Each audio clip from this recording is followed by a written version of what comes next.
నమస్కారం అండి. నా పేరు doctor Swaminaidu. Consultant neonatals GEMS hospital Ragolu Srikakulam.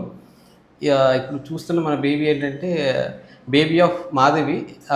Baby నెలలు నిండకుండా పుట్టింది. 27 వీక్స్‌లో పుట్టింది. మా హాస్పిటల్‌కి తీసుకొచ్చినప్పుడు చాలా సిక్‌గా ఉండేది.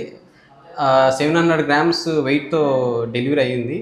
అప్పుడు మా టీమ్ అంతా పరీక్షించి బేబీకి కరెక్ట్ అయిన వైద్యం అందించి ఇప్పుడు 2 నెలలు ఇక్కడ అధునాతనమైన చికిత్స అందించి ఈరోజు బేబీ వెయిట్ అంతా కూడా బాగా వచ్చింది. 1.5 కేజెస్‌తో డిశ్చార్జ్ చేస్తాను. బేబీకి డిశ్చార్జ్ చేయడంతో పాటు ఏంటంటే చెవు పరీక్ష, కన్ను పరీక్ష అన్నీ చేస్తే అన్నీ కూడా డెవలప్‌మెంట్ కూడా బేబీ చాలా బాగుంది. నమస్కారం సార్. ఫస్ట్ ఈ హాస్పిటల్కి వచ్చేటప్పుడు చాలా సీరియస్గా ఉండేది. మా ఆవిడే బీపీతో వచ్చాము. మా ఆవిడకి 190 వరకు బీపీ ఉండేది. ఇక్కడికి వచ్చిన తర్వాత బేబీ బతకడం చాలా కష్టమన్నారు.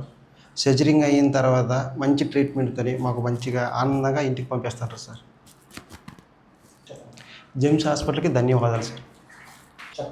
జెమ్స్ హాస్పిటల్ డాక్టర్కి మాకు ధన్యవాదాలు.